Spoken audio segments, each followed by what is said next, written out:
Hello everyone, this is Bhat from Team OYG.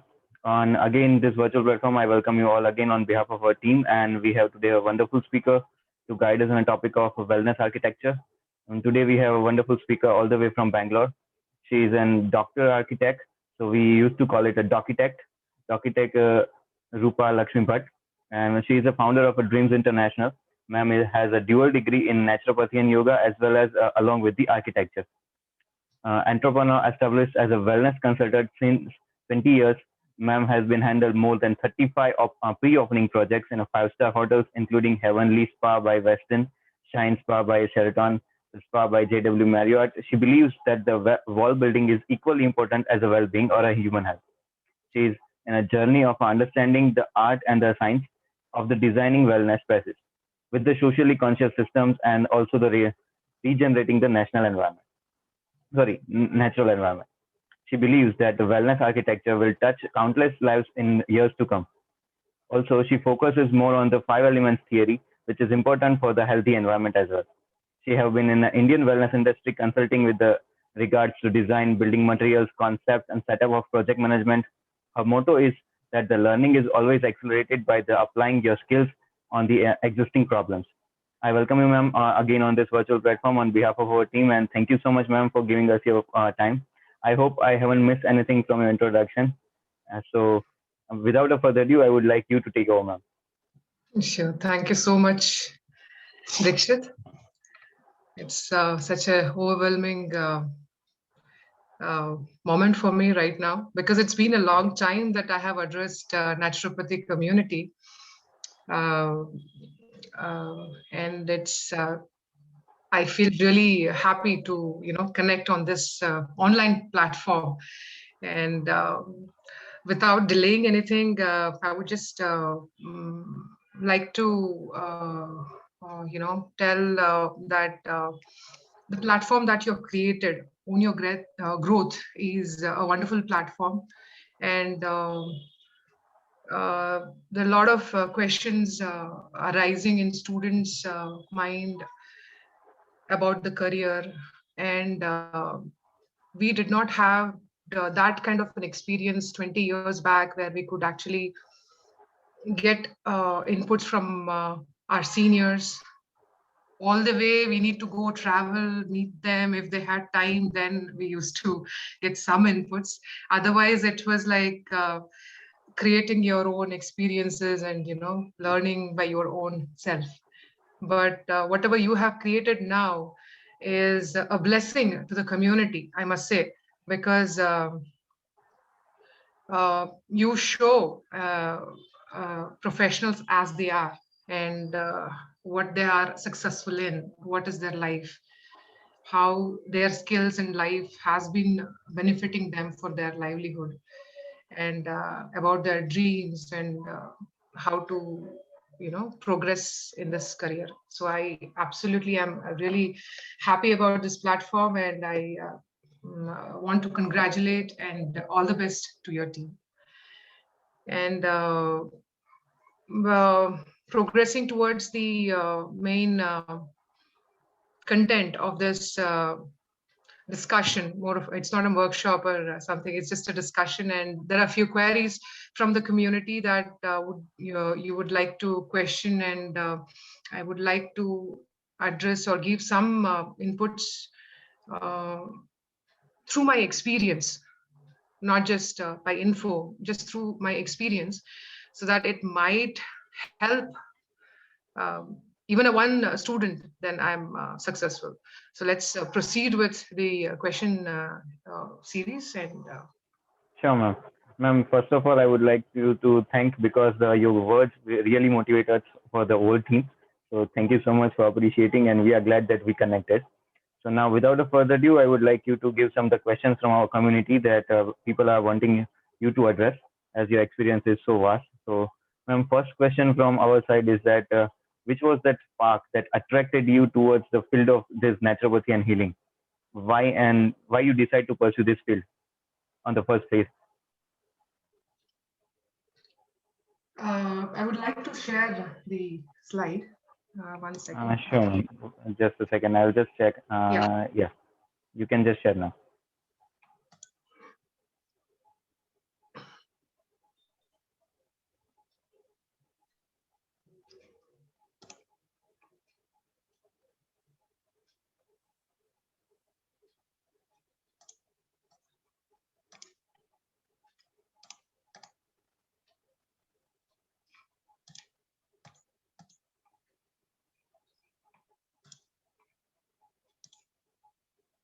Just give me a second, huh? Sure, ma'am, no problem.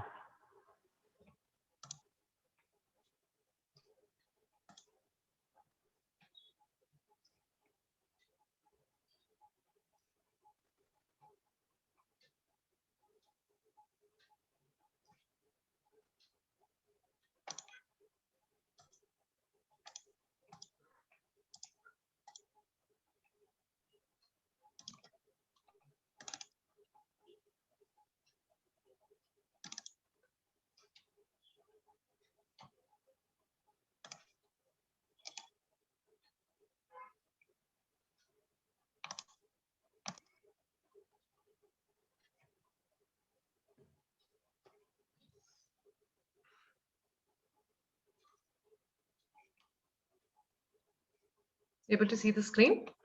Yes, ma'am, we can see it. Okay. Basically, before getting on to the question, I would like to address what wellness is, and which is our industry, and which started off with nature cure and yoga. But wellness as a holistic thing, wellness is an act of practicing healthy habits on daily basis to attain better physical and mental health outcomes, so that instead of just surviving, you are thriving. You understand surviving and thriving? It's basically, you're dreaming about something in wellness and you thrive. You also help the patient thrive and come to a better healing process or a healthy body. So several key areas of the lifestyle are considered dimensions of overall wellness. And what is well-being is person's subjective perception of existence, how you feel, right? The reciprocation of how your quality, how the environment or context is having on you, the kind of response you are giving it to the environment, the quality of life in terms of social or occupational, mental, physical, or you have these emotions or prosperity. It can be financial or spiritual prosperity. And science has proven that your environment directly affects all seven aspects and also your senses. So basically, whatever you are in the building environment or external environment, your body is affected via this context as well, not just because of the disease or disorder inside or the toxins. So I guess you asked the question, why the spark, right? Yeah, ma'am. Okay. Basically, I am from a village called Hesragatta. I don't know if you have heard about Bangalore. There is this Hesragatta lake where, it was pumping water to the whole Bangalore. It is known as the grassland. Are you aware of this? Ma'am, I have visited Bangalore once in the childhood, so I Okay. just know about it. So that's why. Okay. Basically, if you want to see Bangalore as 50 the real Bangalore, then you need to visit Hesragatta. So I was born and brought up there. So my place was full of banyan trees, greeneries, and lots of grass, red mud, water, birds, nature. So I was a very nasty and naughty child as a kid. Never was into studies, and I didn't like studies. Putting more information into the brain, I hated that. So I passed my time by playing a lot in nature. I was always having this mud all over my body, and then my sports was just playing in nature, going for fishing or climbing the tree, and nature watching. Uh, these were the things that I was imbibed. I mean, as a childhood, in my childhood, these were the things which I really was close to. And when I come from a Brahmin family, so usually there was the thing that the kids need to go to a IT profession, electronics or communication, or they should become a doctor. This was the perception which was there back in 2000. So and my mom wanted to be a doctor. Basically, I had an interest in nature that was imbibed. I didn't realize that though, but my mom wanted to be a doctor. There was an emotional thing which happened. This is a very weird thing, but it happens in usual life for everyone. So my mom wanted to be a doctor, and I said, okay, fine, you could not be a doctor because you had your life's challenges. Let me be a doctor. And then when I saw which medical field to select, so allopathy, homeopathy, or Ayurveda, or naturopathy and yoga, I didn't decide, like I didn't take time to decide, no, I want to do naturopathy and yoga. It just came out of my heart. Because I feel now that I was very close to nature. And it was so easy for me to actually adopt to nature healing. So I thought, okay, fine, this is just a, water treatment, mud treatment, good nutrition and being with nature. And yoga, oh yeah, I was very physically active kid. So I was like, let's do BNYs. So that's how I got into field of healing. Unaware of what it will take me ahead, how it will take me ahead, but I definitely knew intuitively that this is my destiny.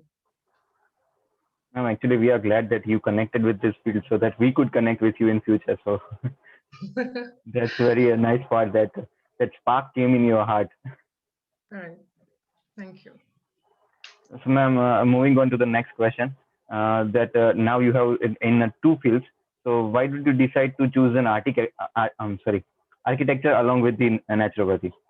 Uh, Because you have chosen two fields together and which are separate. So, this is the how why you chosen the architecture, ma'am. Yeah, basically what happens is, in here I need to tell you a small story of how I got in a knot with architecture. After finishing BNYS, after putting all the information into my head and getting disciplined and uh, having more formal way of getting to know things of how you formally heal with the natural elements and everything. So the opportunities or prospects for a BNYS graduate was working as a medical officer, or getting into the spa as a spa therapist abroad, or a spa manager in India, and going into the cruise.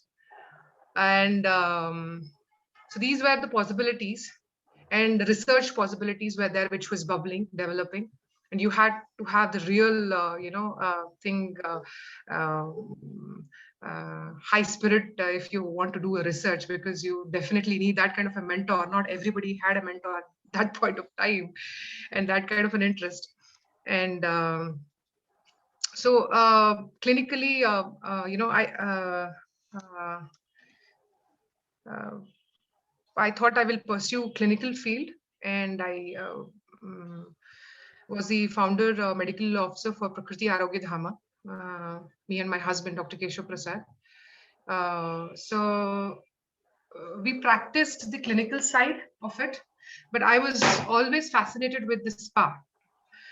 Because somehow I felt that that was more organized and more sparky and more energy. And clinical side, I used to prescribe, and the result was very good. I treated a couple of cases, and um, the results were really good, and I was so happy. But it became monotonous.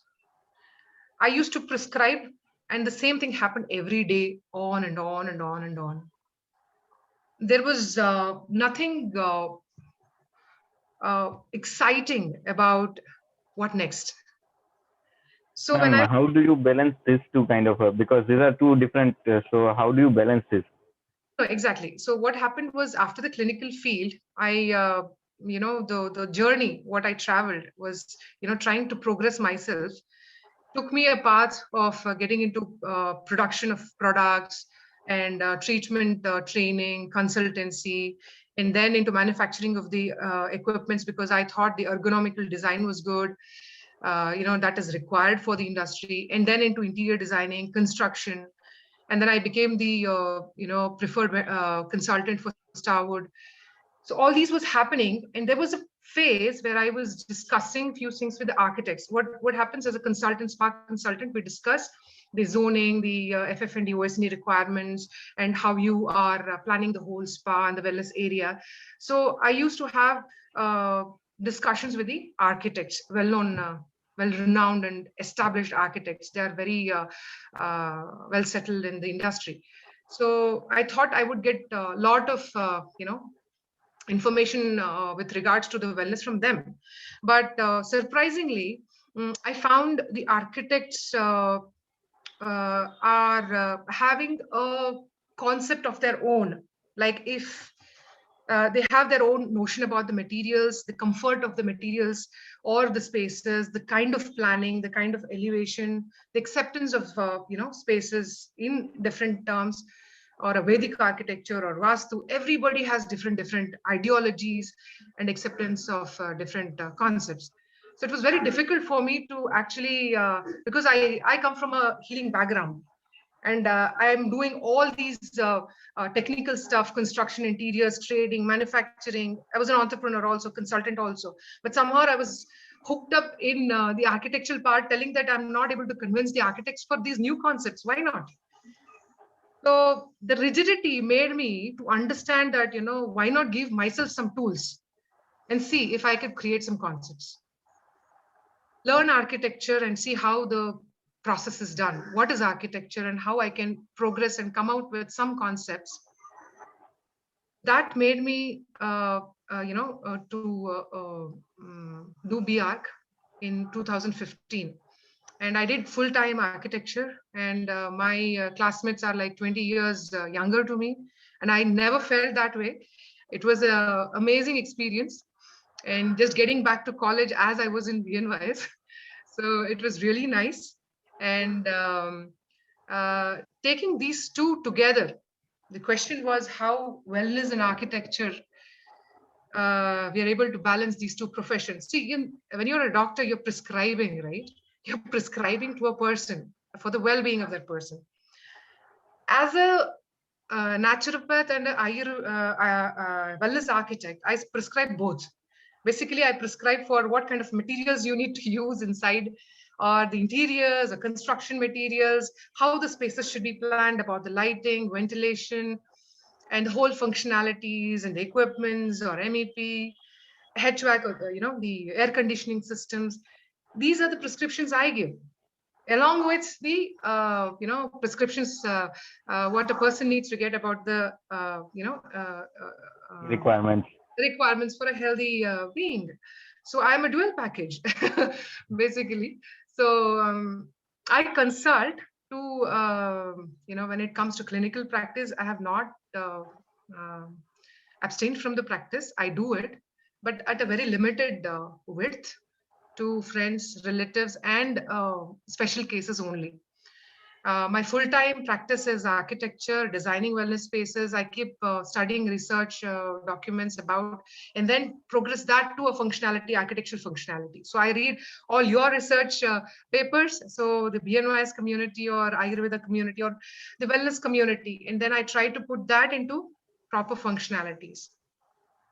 So that's how, as I am writing in the presentation, it should be a comprehensive and interdisciplinary approach, which is needed for the upgrowth of this wellness industry. It just can't be that, I prescribe mud therapy, I prescribe fasting, you please go back, do this. No, because the context, the place where they're living is not, the building is sick. So there is a lot of toxins, there are a lot of VOCs, there is a lot of pollution. So how is the healing process going to take place in this kind of a context? Even though you're prescribing, it would be temporary. It would come back to square one. So that's why I was in a search of a permanent solution. That yes, if I'm doing this, it's not giving the permanent solution. What next? So I thought I'm just standing in, the space where I can just plan a person's, home as well as his internal health, so that I give a comprehensive solution for the person. So with respect to residential or commercial buildings, I do that, and also to the spas and wellness centers or hospitals, healthcare centers. That's how I balance. So we are consulting for a couple of spas, consulting for hospitals, resorts, especially the wellness resorts. Because of the bandwidth and the time limit what we have, I have given my time to researching only on the wellness architecture. I don't take, normal residential projects. I'm not a architect per se. I'm a wellness architect, wherein I take a prospect, take a lead, work on it, educate myself, learn more, and give a better wellness solution for wherever it is. It can be a wellness kitchen, it can be a wellness room, it can be a hospital, it can be a wellness center or spa, wherever it is. I just prefix with wellness and give a wellness space for them. That's already needed because the way you give the suggestions, I think no other architect can give us because you have the also the knowledge of the medical field. So that is why perfect package you just mentioned. So it is really perfect package. And Thank one you. thing I wanted to say is that, ma'am, you said that in the childhood you are not able to study and you don't like to study, but in the future you studied more than even myself. I don't want to study further. BNYS is enough for me, but you studied 2 degrees, so that is a plus point for us. I'm myself shocked. I don't know how, but I believe the game changer was my seventh standard when I was studying seventh. Actually, if you see my papers back pre seventh, all red ink, 0, 0, 0 on my answer sheets, and very naughty kid. Teachers never liked me, and seventh was a game changer where I just we eat food sitting, down on the floor, and then I was just sitting with my father and my brother and my mother, and I said, "No, I want to study, Papa, from today." And then he said, "Come, let's do it." So that was a game changer for me. I got the feeling that I need to study, and from that day onwards, nothing could stop. But what I realized was the education system back then was more of information. I used to mug up. There was no interactive sessions. There were no mentors. So I could not discuss. किसी से संवाद नहीं कर पाती थी. It was just whatever is there, you just put in and get marks. That was the process that we lived in. So, but the resultant was that I want to get good marks or good ranks.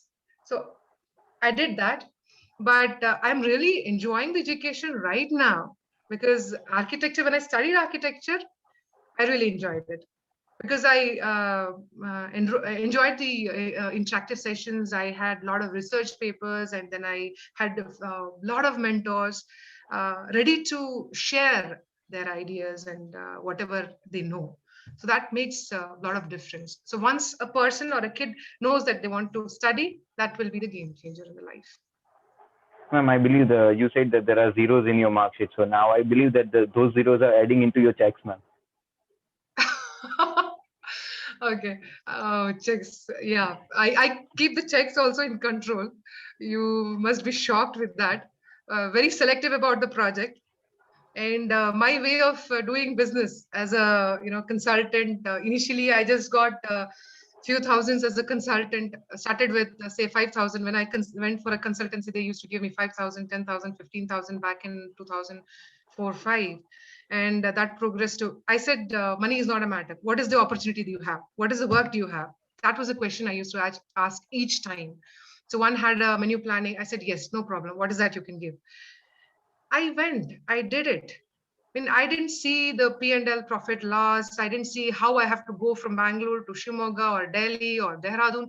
I didn't see that. I used to travel in general compartment and train. I didn't really mind. For me, getting a task and doing it was very important. So I think for me, I was born entrepreneur. I had that zeal inside me, and this was one of the tools I can sell, that I know wellness and what is my interest as well as designing in spaces. So I have come to that conclusion, and slowly that progressed to a few lakhs, and now I'm the highly paid consultant in India for spas. uh, but I'm very selective on the spa consultancies because it is not about the quantity, it's about the quality. That's what I believe in. And you should give proper time for the complete process of the project. So I do about 1 or 2 projects in a year, not more than that. That is why you are most paid because the quality matters and the knowledge you have for the both field that is also matters. So, ma'am, moving on to next question. That in your bio we have suggested that you said that you believe in the wall building is equally important as a well-being or human health. So, ma'am, how do you correlate those two fields together? wall building and the human health.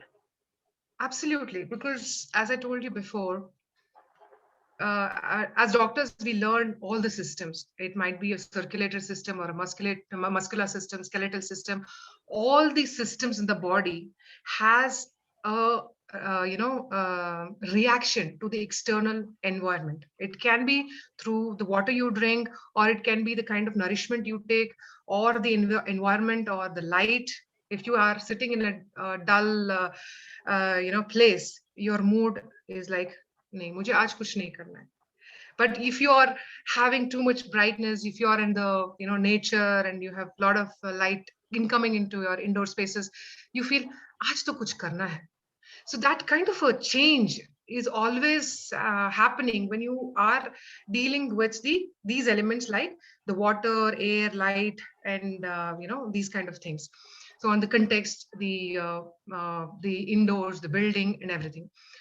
So basically, when you have the right kind of well building and the context, your body responds with the positive vibes and positive reactions. That increases your productivity, increases your mental strength, and increases your physical strength to the max.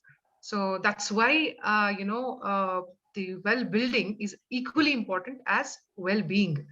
So just prescribing the medicine internally is 50% of it, but prescribing the right materials around it and right place and the right space is also equally important.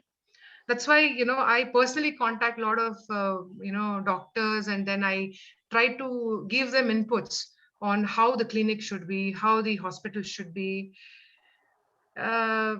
But still they're quite rigid about they say that yeah, I have this a god's photo here, I have this wood here, I have the earthen wood here, I have the wooden ceiling here, I have earthen materials here, I give treatment by copper.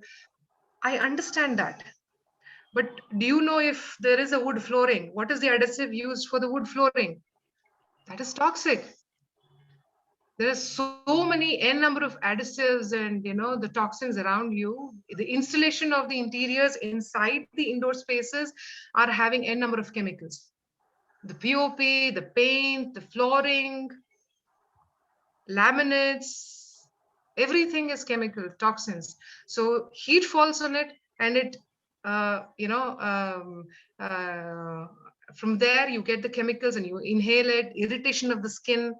There's a lot of respiratory problems. You have skin issues. Your stress level increases because of these elements, the chemicals, and low lighting or not good kind of quality water or light. These everything influences the body system in every way. All the systems are affected. So well building is equally important as well-being. That's very important. So all doctors should understand that once you are planning a clinic, please have a consultation with a wellness architect and try to get the maximum benefit for your patients.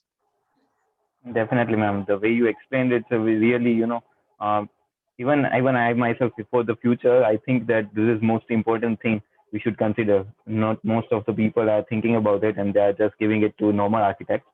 So that is why it's needed.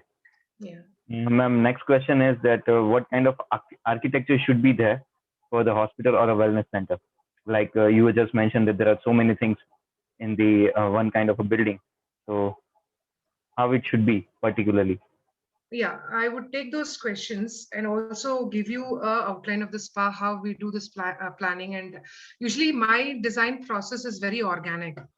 So I don't get into rectangles or squares. I go organic. My designs are more organic, and I try triangles. Architects are having a little bit of scary the fear of triangles and organic shapes, because what happens is the execution becomes very difficult.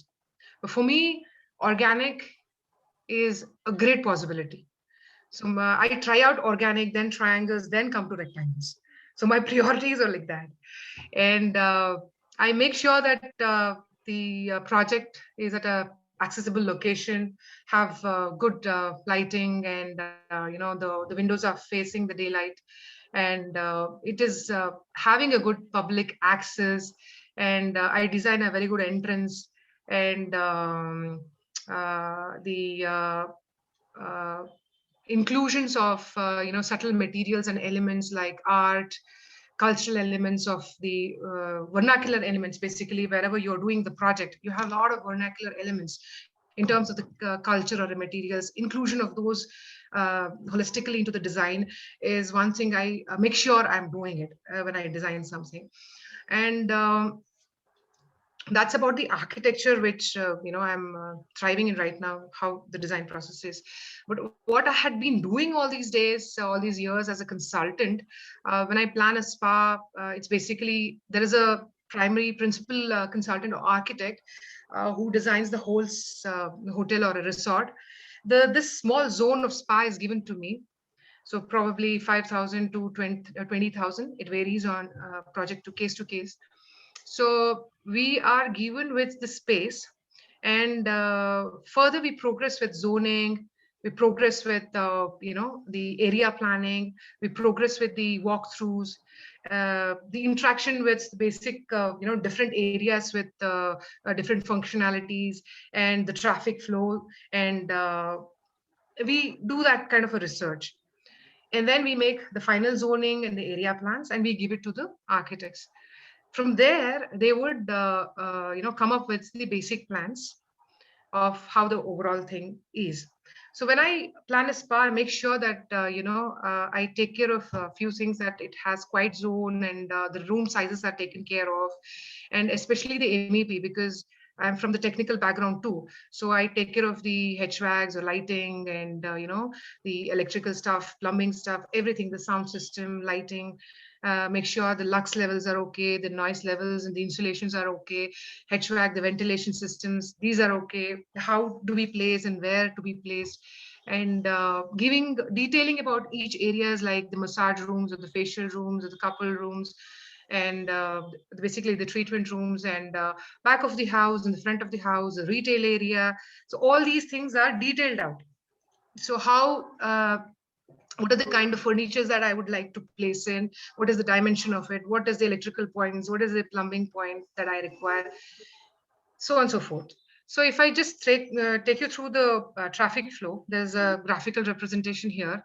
So basically there is a spa entrance, and then it leads to bifurcates to a salon area, and then to the fitness area, and then there's a bigger lobby, and then you have a retail area where you have the pre and post treatment, people lounge in, the guest lounge in, and then you have the blue area represents the locker area, and the red area also locker, male and female areas respectively. And then further ahead you have the pantry, and you have the back of the house, and this is the overall flow of the design that we follow in the spa.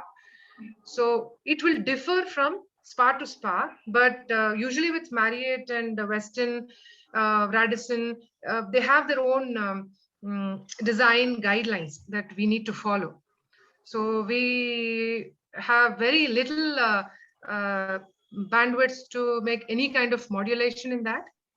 But we follow the work, the traffic flow and the zone as given by the operator. But a standalone spa, when I decide, or there's a standalone spa, but I go, very free in designing spaces. So this is how I do the spa designs. Any questions in this? It's a very brief. Mm, yeah, ma'am, talking about, as we are talking about this spa, that what kind of, according to you, ideas and the guidelines should be followed in a wellness spa? Okay. Therapies, basically. Therapies as well. Yeah. Okay, fine. So basically, see, I will not tell you to say Swedish massage or Balinese massage. Sorry, I can't do that. That is very monotonous. I would give you a tool how you can do a good menu, because everybody are genius, in their own ways. Somebody had invented a Swedish massage, and everybody are just following Swedish massage. Please don't do that. Go ahead and explore yourselves. It's just that there are menu. Yes, you need to do give some offerings to your guests or patients, or you need to prescribe treatments.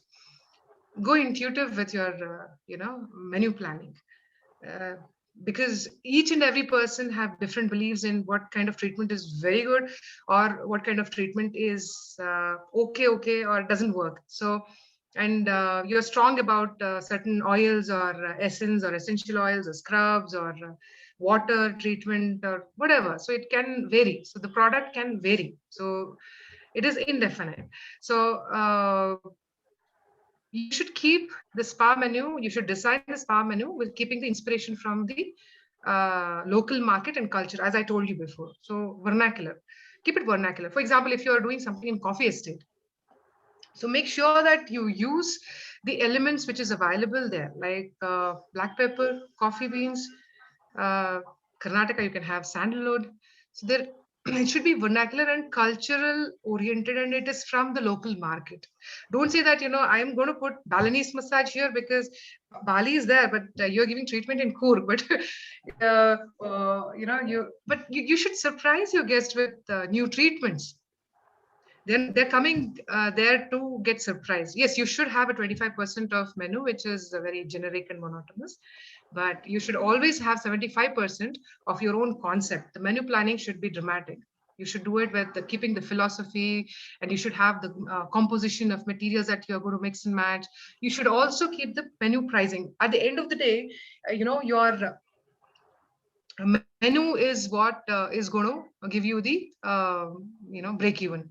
So the therapist and the kind of menu you're planning is what is going to give you the, it is not that you have put the name. No, it is the hands and the products and the consistency and quality which is going to give you the success in the spa.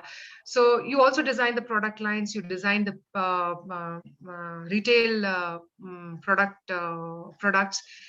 So these are the things which you have to consider while you are creating a kind of a spa menu. And also you should also understand what kind of an experience that these products give you. If you give a treatment, does it give a peacefulness or serenity to the patient or the guest, or it gives a sensory experience which is quite sumptuous and luxurious, or it is just uplifting, I'm very bored now, the energy level increases. So the resultant also should be thought of. And you should also think about the menu engineering, which I had shown in the presentation. There are 4 varieties. A treatment can be a high sales and low cost massage. You are using only 30 ml to 50 ml of oil, but the kind of check rate is 5,000.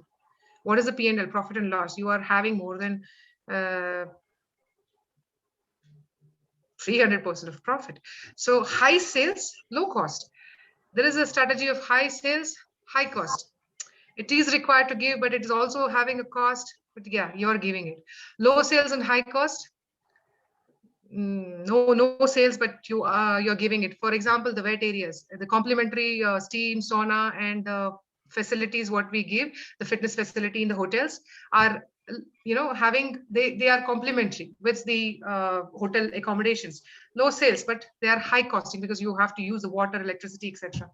Low sales and low cost. That's the 4th one. So basically, these are the things that you have to keep in mind for therapy planning. And I will not tell you that you have this Swedish massage or Balinese massage. Sorry for that. And there is no specific treatment that I like. I like all the treatment that I have created or in the market, because it has been somebody's mind and somebody's experience. So I believe in creating more experiences and more innovations. Ma'am, this is the way you give the spa. I think everyone listening, it will definitely open a perfect spa because of your guidance. So the way you That's explained this nice. very well. Ma'am, moving on to next question is how important natural healthy lifestyle and which things we should follow for the healthy habits or daily routine we should adopt. According to you, ma'am, what are the importance of the natural healthy lifestyle, ma'am? Yeah, healthy lifestyle. Yes, it is important. It's a very common sense that yes, healthy lifestyle is important for the productivity and feeling that wholesomeness. And people are having medicines and they feel that they're healthy. No, it is not healthy. They're still not wholesome. They're not healthy. They're not fresh inside. We need to have a natural, healthy lifestyle. That is very important. You should believe in your healing power of nature. That is very important. I give time, I make sure that I hear to my inner voice. That is very important. People neglect this. Uh, there is some kind of a disorder or a kind of a disease or anything that is bad happening to your body. Your intuition speaks out to you before, telling that this is not correct, don't do it, but you do it. First thing is, you should start believing, telling that I will act on my inner voice. If it says it is not correct, please don't do it. It is the first thing that people should follow, the inner voice, and believe in the healing powers of the nature. Something happens, it is as you and I believe, it is all toxins. It is trying to take its path out of the body, and we need to just enhance the process. That's what we need to do. So believe, and also identify the root cause. So when I do the clinical practice, there are this patients who come to me, and then they say this is not happening, that's not happening, this is not curing. They go to allopathy, they go to homeopathy, Ayurveda, everywhere they go, they are piled up with medicines, and then they come to me, and then I just talk to them for 10 minutes or half an hour or 45 minutes till I receive everything from them. I listen to them, and I say, there is no problem. Your problem is that you are traveling from point A to point B. You are having stress in life. This is the root cause, and please take this away from your life, and please rectify this thing in your lifestyle. Come back after a month. They're quite okay. After a month, the person comes with good news, telling that, oh yeah, this is nothing. And these are the basic stuff that people are ignoring, neglecting. Basic stuff. They think that the thoda sa khasi aa gaya, you go take medicines. They don't know that it is a natural process. We need to propagate, educate people that it is okay to have these symptoms. It is okay. Body is healthy right now because it is taking away the toxins. This education needs to be given by a doctor. As a doctor, you need to tell the patient about the thing, educate about the disorder, and also tell him that you take a call on this. This is the root cause. This is what is the problem, and listen to your inner voice and have a good, healthy lifestyle. And they cure the problem. 60% of the cases are just like this. Whenever I had dealt with people, it's all about this. Um, so the world is going crazily behind something, and they don't know what they're going behind. So I just tell them to stop and say that it is okay to stop. It is okay to be slow. And then they realize, oh yeah, I was so crazy. I'm running behind something. I don't know what I'm running behind. And then they slow down and they say, okay, that's fine. So, and also treat the person as a whole is very important. And not just this specific thing, but treat the person as a whole, and always tell them that this might lead to that one, and next you need to be precautious about this. Or you're meeting your friends and relatives, always tell them that prevention is better than cure. Have a good healthy lifestyle, and have a good sattvic food. Have a samvad with them, discuss with them, telling that why sattvic food is good. People actually, there's one more thing that people ignore discussions. uh, Discussion is important. You need to it's not argue, but you need to discuss the vital things in the lifestyle which is important. If I say eating sattvic food is good, somebody, I must convince them that it is good, why it is good, how it is good. People become lazy, telling that I'm going to prescribe this only when she comes as a patient. No, I'm sorry. Whenever you meet people, try to tell them that healthy lifestyle is important and put some energy into it, effort into it. Why not? It will create a better society. And sorry for that. So being active, and as I told, positive, putting positive efforts to be a better person every day is also one of the best thing happening, wherein you can keep yourself healthy, because you're not stagnating. Once you're convinced that you can achieve this goal, you achieve the next goal. You try to be a better person, have better skills, and try to be more skillful person the next day. So just don't stagnate. I've seen people that, oh no, I have become a doctor. They have to respect me, say sir, madam, and then prescribe and then just manage the administration. No, that's not it. You need to sit with them, ask them, and see how you can make the place better. And then put your interest on research or whatever your field is. My interest was design. I don't know what your interest is, but everybody will have different interest. Start learning from, even a housekeeping person can give you knowledge.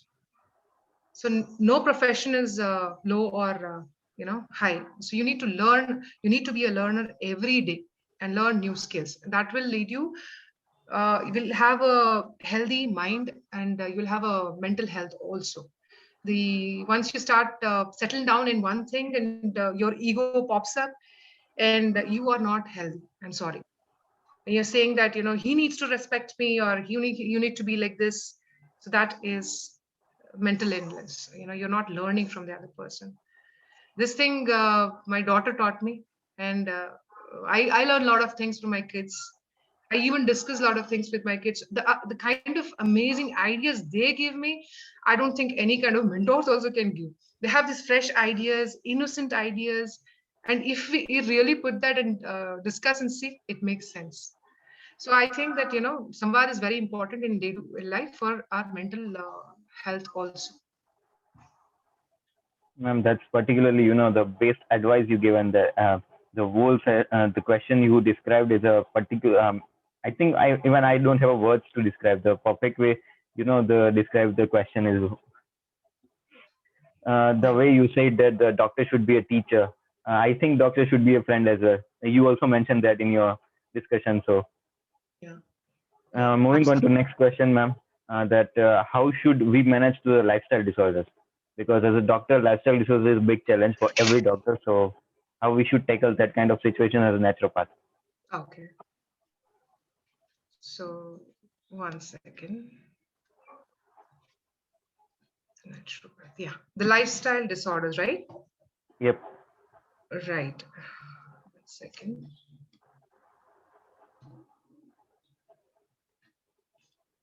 Yeah. So basically, well, you might be knowing better than me. You are into the clinical side, and all the people who are watching this is also, very good in it. So we have been treating a lot of lifestyle disorders, and basically the obesity, and which leads to a lot of problems. Big belly and heart disease, and arthritis. uh, Basically, I want to repeat the same thing, telling that how to manage is like, you are trying to educate the patient. Basically, see, you can't give medicine and tell them that you take this and then your belly is gone, or you can't give a medicine telling that your pain is gone. Yeah, you're just resisting the pain. Your brain doesn't know that there is a pain, but the destruction keeps happening. So the best thing is to educate the patient, and self management is the best thing. Self management, why I'm saying is, not 24 hours. There's you can't, the doctor cannot stay, or therapist cannot stay with the patient. What does a person with the arthritis do in a daily regime? If it naturopathy, they would have given some treatments. They would come for a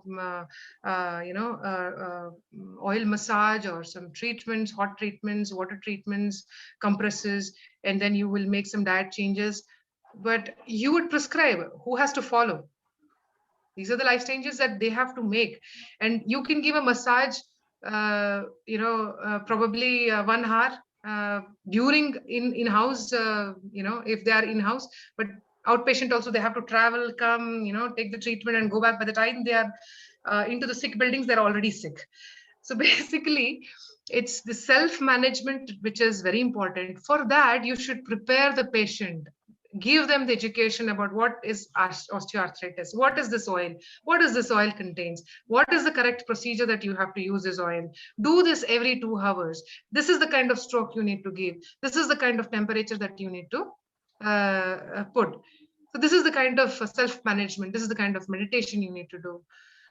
This is normal. Don't worry. So these are the things that you need to educate the patient.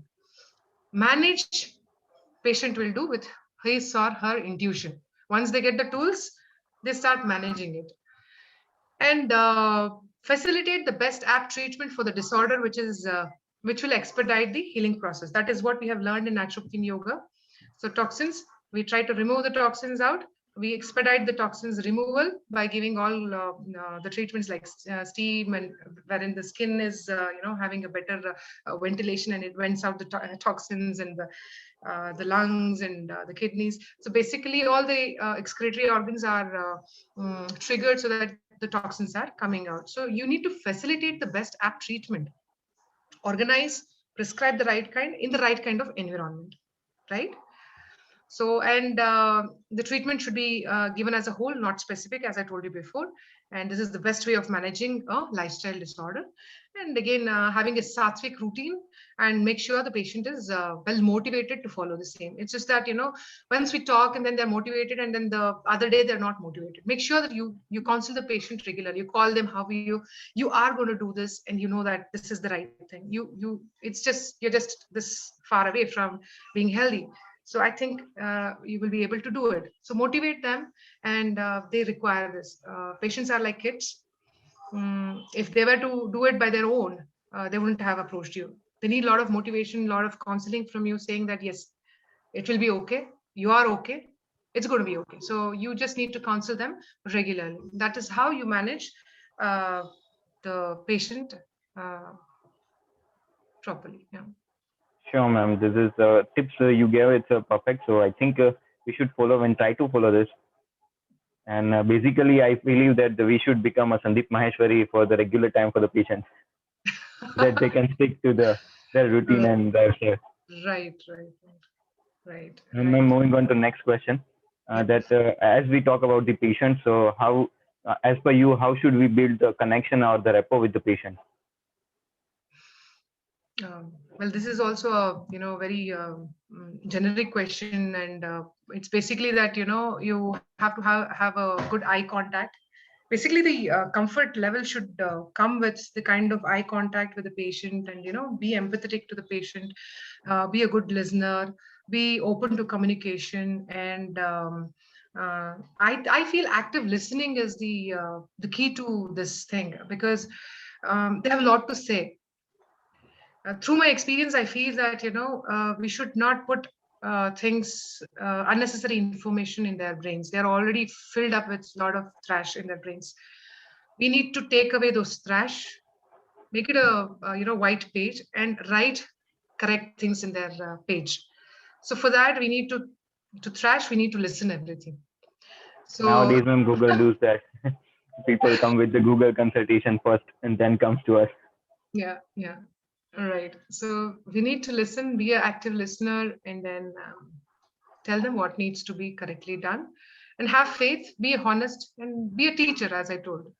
And rest, they will give you good news that it's been um, treated, or they're feeling really good. Kind of, yeah.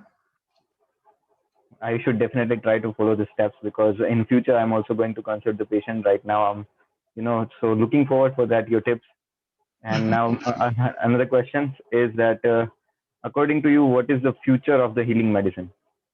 Because healing medicine, naturopathy is right now growing. So uh, as you have the experience with the wellness path, so you can just guide us that according to you, what is the future of naturopathy? Uh, it's yeah. This question is apt commercially. Like when you're asking the future, you're asking what is the economy, what is the commercial aspect, how is this industry going to be booming? Yes, of course, it has. Yeah, you can see that kind of a market which is thriving in everything is prefixed with spa, wellness, wellness, wellness. Spa is gone now. The trend is wellness, and then everybody's thriving in this industry. And after the COVID thing, everybody wants a preventive measure. They want wellness as inclusive into their projects. Uh, it's like post COVID, I have received about 29 calls with regards to wellness resorts, wellness. It's just that they want to discuss about including wellness into the program. I say the industry is not working. I mean, hospitality is an industry sunk, right? No. We have investment. We need to start this. This is what people are looking at. The investors are so enthusiastic. They were never so enthusiastic as they are right now. So this is commercially, it is the best time. Wellness industry is thriving. People are aware that we can prevent lifestyle disorders. We can be a better, healthy persons, and they have realized the concept of well-being. So they're becoming more, socially, emotionally, spiritually thriving. So yes, the future of nature healing medicine, prescribing the holistic sciences, holistic treatment, has how much you can, take that from that industry depends on your qualifications, skills, and dreams and hard work. So there are lots and lots of, I think, as per your answer, I feel that there is lots and lots of scope for us in the future as wellness is Oh growing. yes. So, Oh, yes, you should be ready to, you should have your belief in, you should believe in what you think is correct, and you have to take that ahead as a concept and market it. ma'am, this gives, ease to our hearts that, oh, there is a lots of scope for us in future. Mm, So, yeah. ma'am, next question is, I think this is the last question from my side. That Okay. what skill should be a health professional career or a successful career? What skill should be adopted for the successful career, ma'am? As you have the inspirational profile, so what would you like to suggest all the students and interns who are listening to you right now? Yeah, I would basically also I would like to tell one answer here, which I just thought had I had not addressed. So when you say the opportunities, um, as before we had spa manager, directors, therapists, yoga instructors. Please come out of this. Please come out of these things and think freely. Think freely and create platforms, create your own genius ideas, be entrepreneurs, and try to come up with new healing perspectives for this industry, and do it collectively. Do it collectively for the growth of the wellness industry. It's not that you have one person has done something, the other person has done something. If you actually give away what you've learned, that you will lose it. I believe that what you have learned, if you give, you can challenge yourself to grow to the next level. So please remember this, that if you know a menu planning, teach the other person to do a menu planning so that you challenge yourself to go ahead and do something else. Give progress. If you know how to do the interior designing, or if you know how to treat one hypertensive patient or a special condition, you teach someone, progress to further ahead. Giving what you know is never going to handicap you. It is going to progress this industry, which is very much required for the naturopathy and yoga field. There should be unity. There should be discussions. There should be giveaways, learning experiences, which you need to do. That is very apt for the situation. And I believe that, this message will give you the feeling that, that this is actually required. Otherwise, uh, whatever we have right now will be after 20 years also. If you want to see growth, you need to progress this way, and this is the only way possible. And when I say about skills, as I told you, each person has a different skill.